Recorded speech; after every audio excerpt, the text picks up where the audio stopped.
You'll hear it.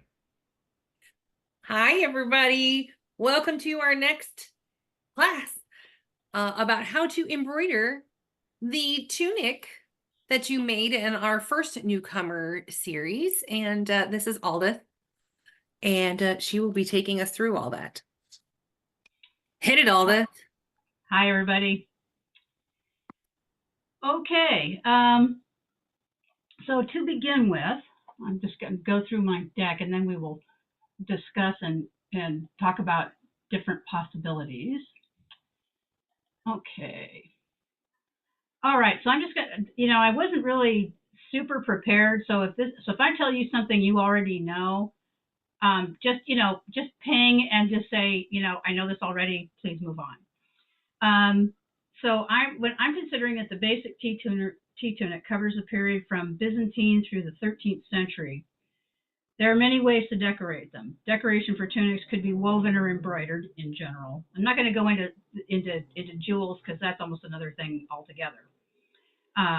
Although we can talk about that at the end if we have time. Designs can be simple or complex. And the idea is to enable you to tart up your tunics with embroidery using simple but authentic stitches and easily obtainable materials. And again, if you want to talk about the hard stuff and talk about silk and metal, we can do that at the end. Okay, so let's just talk about, when we say tunic, what are we talking about in terms of what does it look like and what kinds of embroidered decoration is on it? And where do you put that decoration? So this is a good example because it has a classic keyhole neckline tunic, but you can see that the decoration is on the wrist, the neckline, and the hem. Now this one also has hem and neckline decoration, and the neckline is not a keyhole neckline. This is what you would call a triangle neckline, and we'll talk about that in more detail. So this one is 13th century. This is a slit neckline that has been opened up and has beads on it, just to make it interesting. And it has kind of a Roman style placement of embroidery on the front and on the sleeves. And this one is early 14th century, and really this is a damask fabric, but it has applied bands on the upper arm and across the chest, which is kind of a nifty placement. And this decoration could be embroidered. Moving on to women's clothes over this, more or less the same period. 11th, 12th century, this is a triangle neckline, and it has a hanging angel sleeve, and you can see there is plenty of decoration. Now, this could be woven decoration that's either woven onto it or applied, but it could equally likely be embroidered. And so the choice is up to you. I mean, a lot of this, especially when we're talking about earlier period, is liable to interpretation. Here's an example, a 12th century example. Now, this is an example of, can you see this clearly? Do you need me to zoom? We're good. We can see it. Okay. So this is an example of what I would consider to be a separate embroidered facing added to a keyhole neckline. And it's pretty wide. So that is also open to you. You can embroider directly on your tunic, or you can embroider on a separate facing and apply it. On the banner for this event in Facebook, there's a black, red, and white example, which is really beautiful. But that's an example of a decorated facing. Okay, and then this one is late 13th, early 14th, and you can see that there's decoration on the hem and around the neckline of the overgown. So that sort of gives you an idea, loosely, of placement. I'm going to skip and go straight to. Okay, and again, these are our necklines. Where does the embroidery go? We've got our keyhole neckline.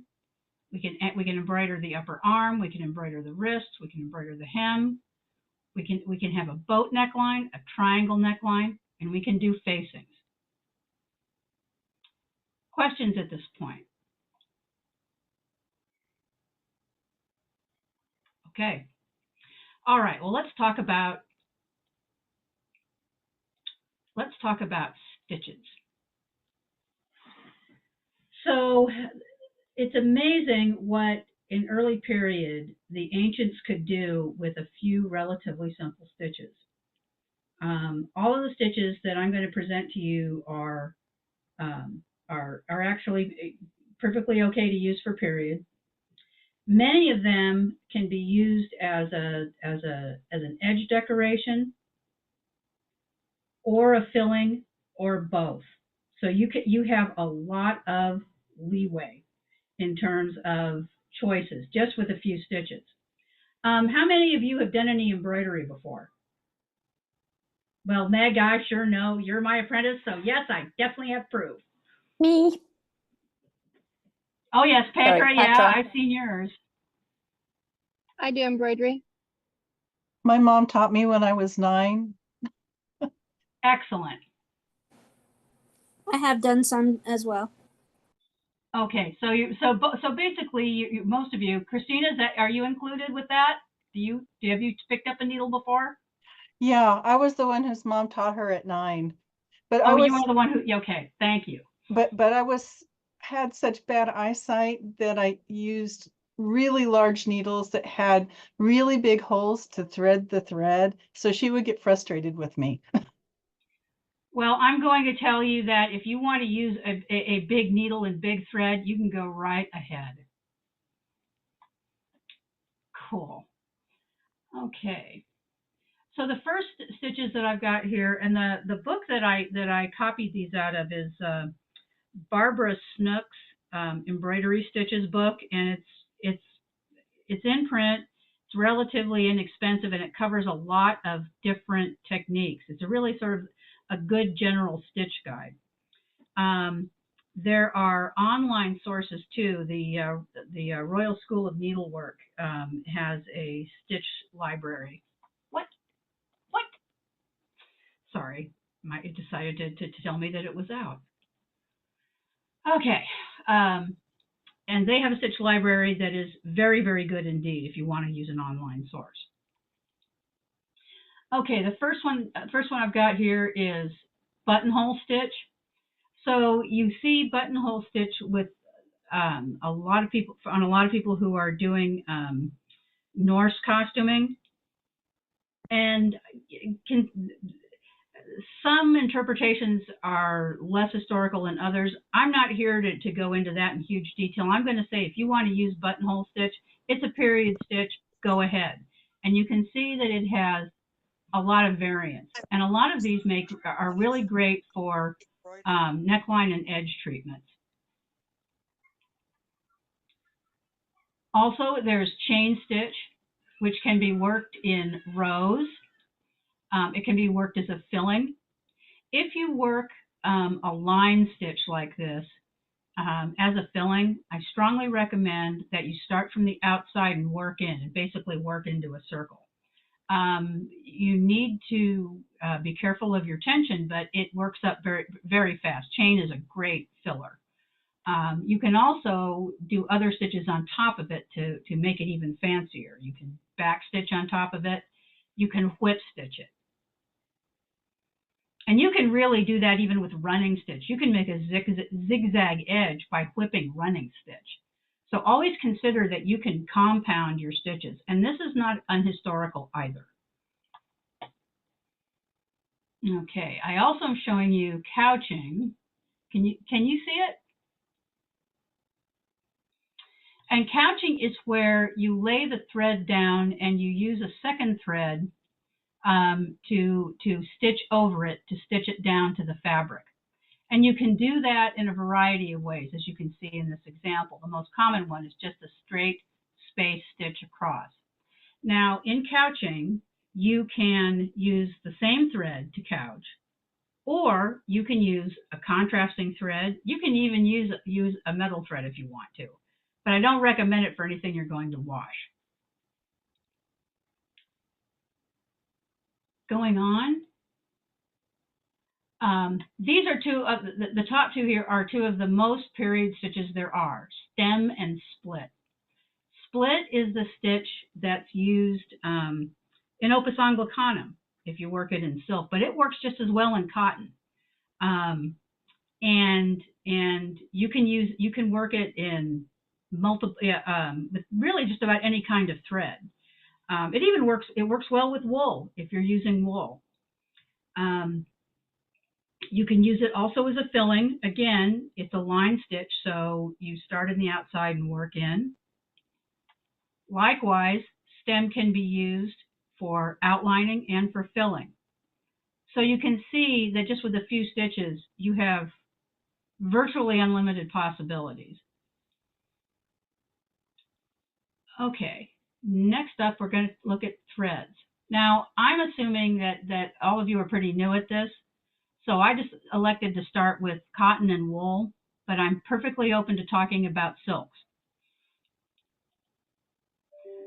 So for your standard for your standard tea tunic, okay, you're doing a tea tunic and you're going to do it out of cotton or linen. Well, and you want to wash it and you expect that it's going to wear pretty hard. You know, go ahead and use cotton. You can get it at almost any fabric store, and they usually have more than one variety. I'm using DMC because that's what I have in my stash.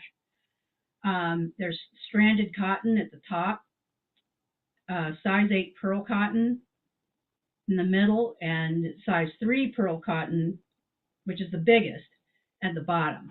There's also size 5, but I didn't have one handy.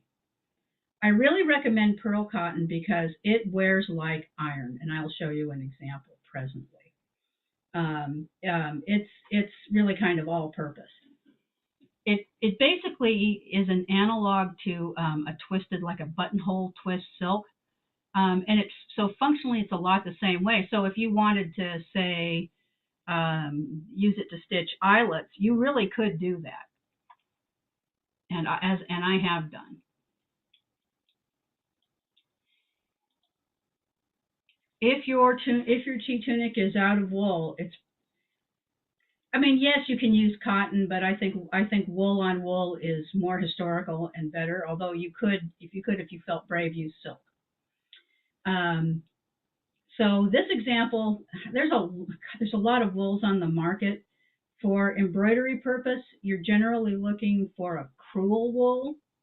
This example is a new wool from DMC that's called Eco Vita, and the colors are based on vegetable dyes.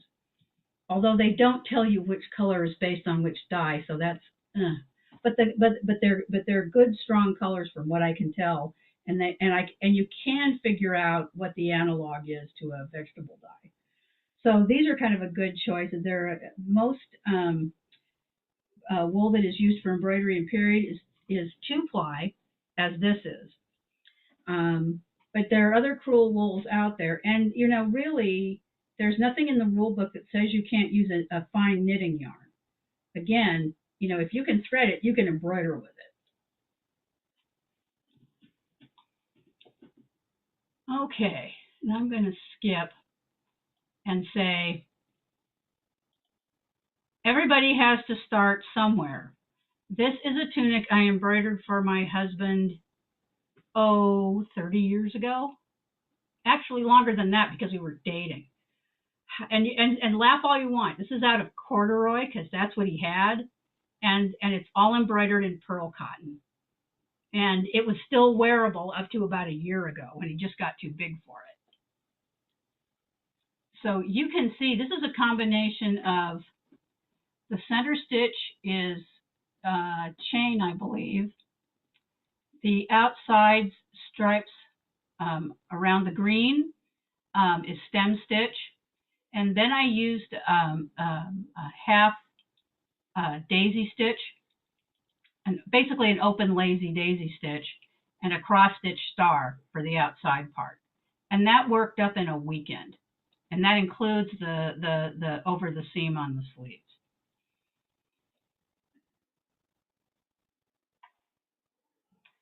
Okay. So if you have any questions, go ahead and shoot. Otherwise, I'll go into the question part. I'm going to ask you questions, I mean. Will your slide deck be available later? Oh, yes, absolutely. I'll make that available. Can I attach it to the meeting invite in Facebook? Sarah, do you know if I Yep. can do that? I think you can, because I that's where I put the videos, etc. as well. Well, here's what I'm going to do then. I'm going to put my email in the chat, and I'm going to say if I don't have any luck adding it to the meeting invite, if you will email me, I will send you a copy of the deck. So let me stop sharing for a second. Get into chat.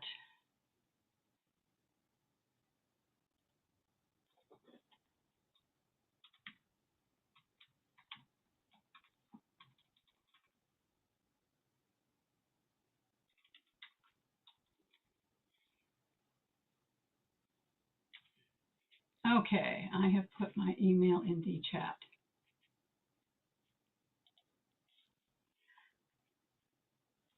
Okay, so have any of you brought an example that you're currently working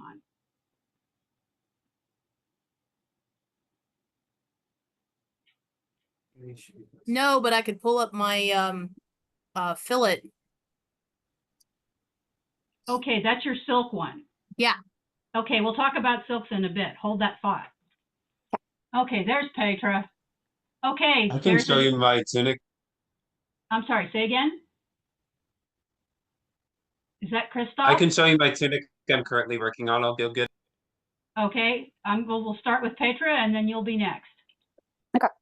Hey everybody. I made this for the last event, like Newcomers tourney for a friend. It's a double layer on the collar attached to the base layer. I'm just wondering, like with embroidery, would you sew through all 3 layers? Like, You know, I think you have the choice. So if I'm doing a fancy piece, I actually do have an Anglo-Saxon collar that I embroidered separately and will applique separately. And the reason why I'm doing that is so that I can take it off the tunic because the embroidery is silk and metal thread and won't wash, but the tunic will. right. And also you can, if you do a really nice piece that's real, that's using fancy materials, it's actually a good idea to be able to change it out to different tunics. My friend Duchess Letitia Descotia did an entire collar, an entire keyhole neckline of the 12 virtues in Opus Anglicanum. I mean, it was dazzling. And she used it on 5 different tunics. So that gives you an idea what some of your choices are. Now, if you have a tunic that you're using for field, is that one kind of basically for field use? Or are you going to wear it for everything? It's basically in everything. It was for a friend and it's now for anybody that actually comes with us. Well, then I would absolutely not worry about stitching through both layers. I really wouldn't. Okay. This is it sounds to me like this is going to be sturdy and it's going to wear quite a bit.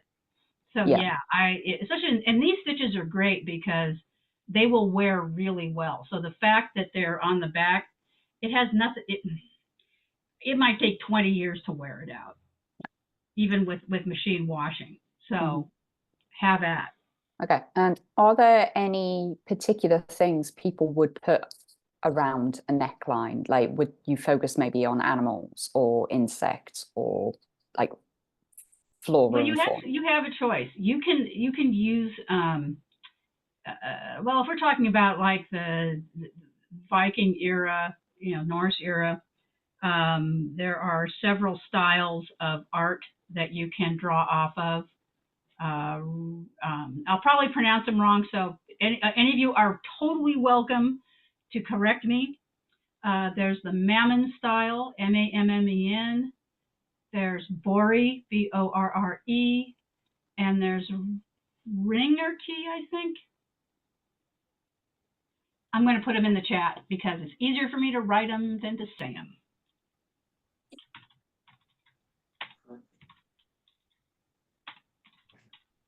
And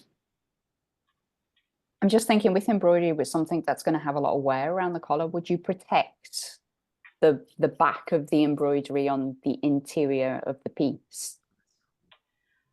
It would depend on what I was on what embroidery style I was using. If you're going to use cotton threads, I'm going to say they should wear very well. I might not use knots. Okay, and let me tell you why. I mean, there are a lot of shibboleths about whether or not to use knots, and I'm going to basically just take a pragmatic approach and say, if you feel like the knot is the only way you're going to get your thread to stay in place, use it. Here's the risk, but do it as a calculated risk. If you use a knot, knots can rub off, and once the knot rubs off, then the embroidery can unravel. But I use knots on that beat up old green tunic you just saw, and that's been through the wash innumerable times, and nothing has happened to those knots. Now, if you're using a fine embroidery thread, if you're using like 2 strands of cotton floss and so on, I would say probably not use a knot and start with and end with a cross stitch.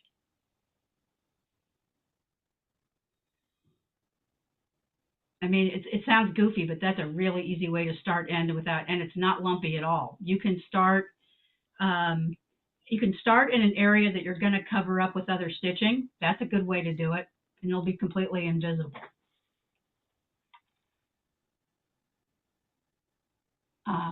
Thank you. Sure. Oh no, we're just starting this conversation. And there's Christoph. Okay, what have you got? It's my tunic. Okie doke. So it's a work in progress. Yeah, it's a work in progress. Yeah, still working on. I need to do the bottom hem and finish a couple of the panels and put the sleeves on and hem the neck. Okay. What is it made out of? Linen. Okay, excellent. I would recommend using cotton thread. Yeah, I am using cotton. Okay. Okay. Did you already have embroidery thread? Have you been thinking about designs? I don't know if I'll do embroidery, or I was actually thinking of doing some tablet weaving at some point. Okay. If you decide to do tablet weaving around the edge, yeah, you actually have some choices there. But I'll tell you it's interesting that stem stitch is used by the Norse, and one of the things that's interesting about stem stitch is that it can look exactly like tablet weaving.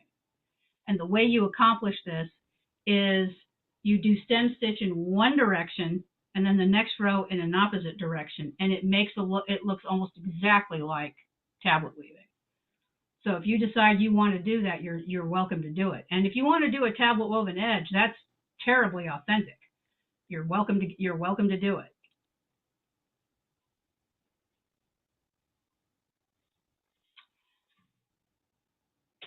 Okay, who else has got a work in progress?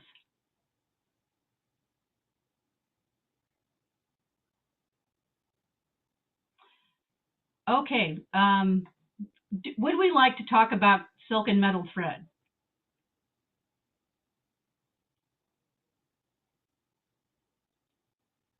Yes, no, maybe? I know Meg does. Yeah, go for it. That would be nice. Thank you. Okay. I've never worked with silk, so. Okay. So first off, the first thing that people tell you is silk will not wash. Well, yes and no.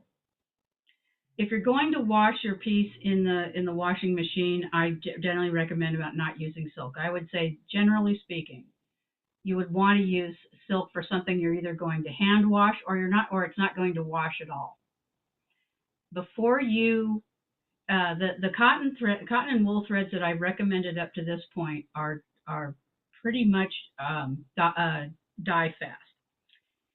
Silks, depending on where you get them from, because you can get them from China and France and all over.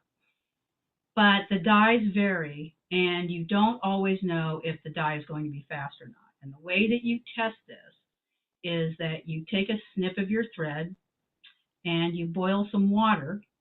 You take a tweezer, swish the thread in the boiling water, and drop it on a clean white paper towel. If it bleeds, do not wash it. And boy, you will know too. Reds are kind of notorious for bleeding. So there's several types of silk that you can use. There's untwisted floss. There's 2-ply, and then there's twist. Twist is like the pearl cotton, and it can be used for a variety of purposes. And it was all used for buttonholes in later periods, starting in about the late 13th, early 14th century. If you use it on a tea tunic, I would again recommend doing a dye test first. Consider doing it on a separate piece of on a facing and taking it off before you wash, or you can just basically embroider on it and wash your tunic and hope for the best. I did that once. I made a mistake and threw a tunic in the wash, and it didn't shred, and I was actually able to press it. Okay, Meg, go for it. Okay. So let's see how close I can get this to my camera. Oh, look. Meg is working on a silk fillet, basically Anglo-Saxon era. Upside down. It was for her mother. You can see it's all stem stitch. Yep, and it worked from the outside and worked in. Yeah. And I've got a ring of metal thread couched down, and then I'm adding more ring of the silk on the outside of it.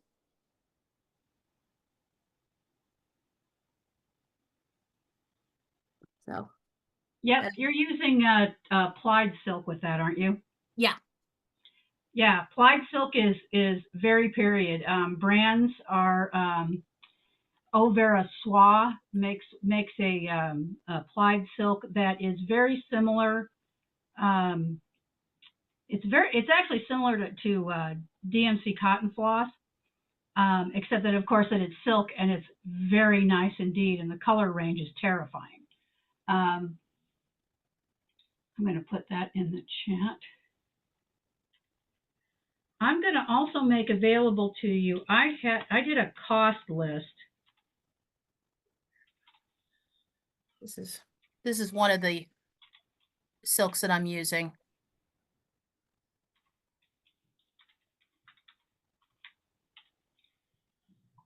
Oh yeah, yeah. Eterna is a Chinese brand. It can be inconsistent, but it has worn pretty well, and I haven't discovered any problems with the dyes. I'm going to offer to you all, I did a list in February and a price comparison of cotton threads versus silk threads, just so that you have an idea of the cost. One of the things that people will tell you is that, oh, silk is too expensive, I'll never use silk. Well, maybe it isn't that much more expensive than cotton. Cotton is a workhorse, and by all means use it. But if you're going to do something fancy and you want to use silk, the cost is probably not your biggest problem. Laundering is your biggest problem. Let's talk about metal threads a bit. I'm going to say it's kind of a separate class. It's kind of a big subject, but just in general, DMC makes a metallic lurex type thread, but I don't recommend it because it shreds. I mean, if you do it on a tunic and it goes to the wash, it's probably going to shred within the third washing. I really don't know of a metal thread that will wash. Again, if you're going to use a metal thread, I would suggest, synthetics are perfectly fine, but do it again, do it as a separate piece, and prepare to just sort of whip stitch your embroidered facing to your tunic, and then take it off before you wash it. Have I talked about transferring designs? No. Okay. So the best method for transferring a design, well, I'll talk about a couple, three of them. One, especially if you're doing a design like you're doing one of these Viking era designs where a lot of animals are involved, or you're using Irish interlace, or you're using those kinds of patterns, it's probably easier to draw the pattern out on a piece of paper with a Sharpie, and then put your fabric and basically use a window or a sliding glass door. Tape your design up first, and then tape your fabric out next, and then trace the design either in you can use pencil, you can use water soluble marker. You can even use ballpoint pen, but I don't really recommend it, but I have done it in a pinch. I prefer to use water soluble markers. Again, I don't necessarily wash the piece, but I find that it's just easier to use, and it's easier to see. So, and tracing off of a window is period. I can show you a woodcut of embroiderers in Italy in the early 16th century, tracing off of a window. The classical method that is taught by the Royal School of Needlework is an ancient method. It does work, but it's painstaking, and that's called the prick and pounce method. But if you want to use it, you go ahead. Again, these are for designs that are complex and the animal and again interlace type designs. You don't have to, however, go to that much trouble. You can do multiple rows of, say, stem stitch in different colors, and just follow the line of your neckline. Let's say you have a tunic and you want to use your heraldic colors, okay, and you have 3 colors in your heraldry. You can do a row of stitches in your colors, and that's actually a really good 12th century style decoration, and it looks a lot like a tablet woven edge, and it works up very fast. Again, if you want to sort of give yourself a guideline, another thing that you can do is that you can put down, you can draw your design on tissue paper, and then using a sewing thread that's in a contrasting color to your tunic, stitch through the paper, following the lines using a running stitch, and then tear the paper away, and then just do all your stitching over the sewing thread. That's a really easy technique to use. Questions?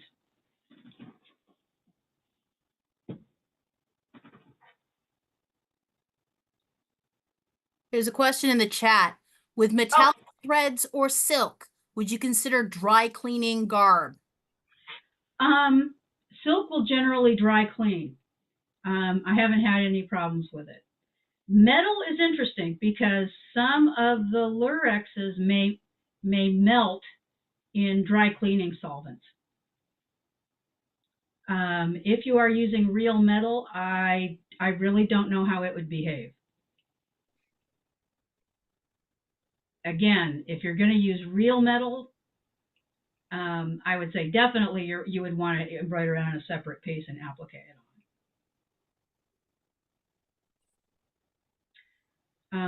I used to work for a dry cleaner, and there were several times where people brought in garments that had plastic buttons that were covered with metallic.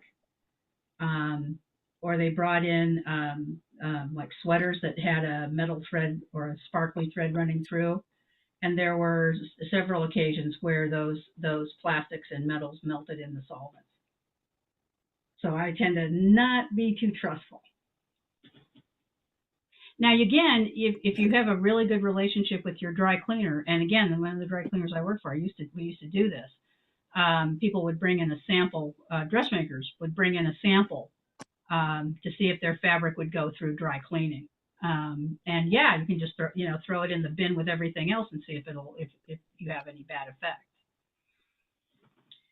Dry cleaning can be problematical with some dyes.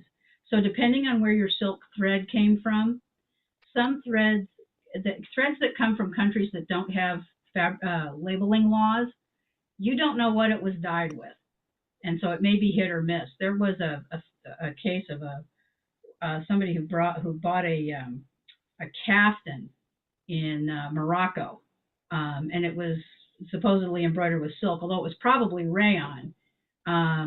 And it was dry cleaned, and the dye went everywhere, which I didn't even know that was possible. So again, I would say dry clean with caution.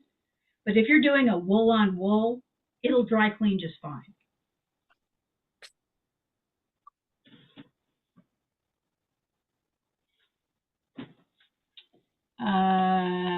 More questions. Would you like to talk about some more examples? I actually have another deck that was about embroidering, basically figuring out whether or not embroidery was used in an illumination, basically figuring out, okay, what costume illustrations depict embroidery and what depicts weaving. I have this too if you'd like me to pull it up. Because I think we've got about 15 minutes left. Oh, got a comment here. Be aware of well-meaning people who don't check the fabrics before washing. I lost a whole silk tunic because my husband, oh yeah. Husband was being sweet and laundered the garb just after the event. Tell me that he didn't use hot water. Just shy of boiling. Oi! I'm gonna. My machine is very hot. Oi! Okay. Wow. And let's talk about my goodness, tunic. still married? I'm sorry, say again? I said still married. With 2 kids since then. Wow, you didn't kill him. I'm amazed. Yeah. You stayed together for the children. Oh, but I've used his own sword on him a few times. I could understand that after enough. boiling a silk garment. Oh, ouch. The worst case I know of was with a wool tunic. Oh my God, it was in a sapphire blue and black basket weave pattern. It was, it looked like a woven, it was beautiful. And it was all wool, beautiful, beautiful fabric. And this woman had made a beautiful 13th century style tunic out of it. And we had been at a rained out event. She wore it to a rained out event and was traveling the next day. So she threw it in the wash in hot water. And she was I would say about a size 16. When she pulled that tunic out, it had completely felted and obliterated the woven pattern. And it was about the size of a 7-year-old boy, because we had a 7-year-old boy and we tried it on him just to see. Yeah, I think that was like $200 worth of fabric that was now clothing a 7-year-old. Although that tunic lasted, I think, something like 3 different SCA kids. So yeah, heartbreaking. How many of you have washed wool garb?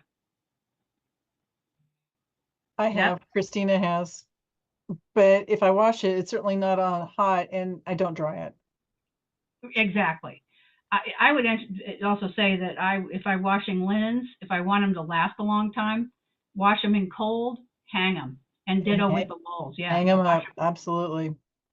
You can press wools, you can steam press wools. It's absolutely fine. And if you have embroidery on your garment that is integral to the garment, all you have to do is put a nice thick bath towel on your ironing board and iron face down with steam, and it'll also solve any puckering problems you may have. Generally speaking, good steam will help you there. But that's the best way to press a decorated tunic.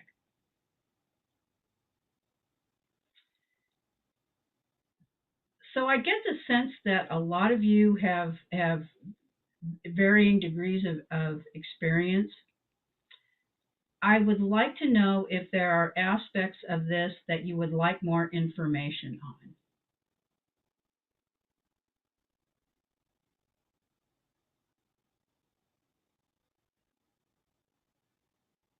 Would you like to see more period examples? Do you want to see more examples of embroidery that people have done on their garb? Yes, please. I like pretty pictures. Okay. It helps as well as to what I will do with a garment instead of just going around like a neckline or a hem. Where kind of positioned on the body would you put something? Okay. Thank you. Needle size recommendations. Oh, that is a good question. That is an excellent question. Okay, let's talk about the type of needles that you would typically use. So let me go back to the deck and share.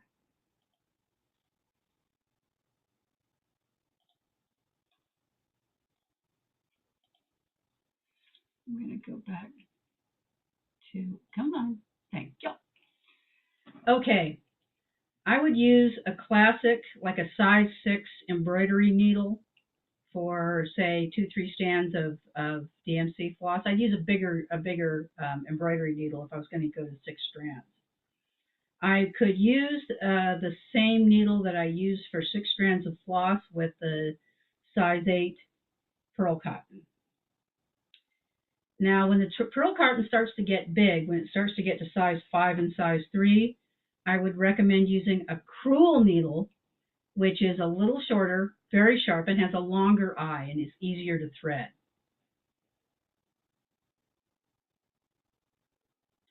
I would also recommend the crewel needle for wool. And probably the easiest thing to do is to get a selection of needles because you're going to use different threads.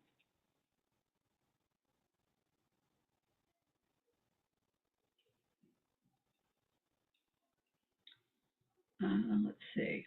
I wouldn't recommend using sewing needles for anything other than obviously sewing, or for doing a running stitch outline using the torn tissue paper method to transfer a design. Let's see. You might also consider getting like a size 22 or 24 tapestry needle. Tapestry needles are blunt at the tip.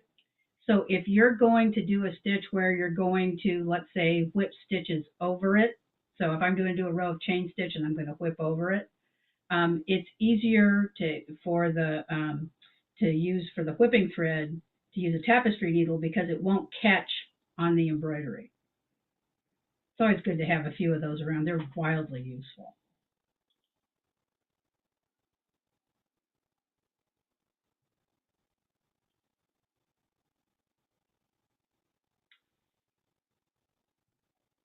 Okay. Are there any more questions? Is there anything anybody else would like to share?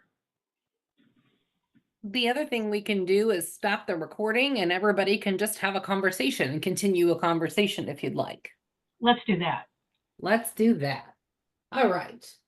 Bear with me. Let me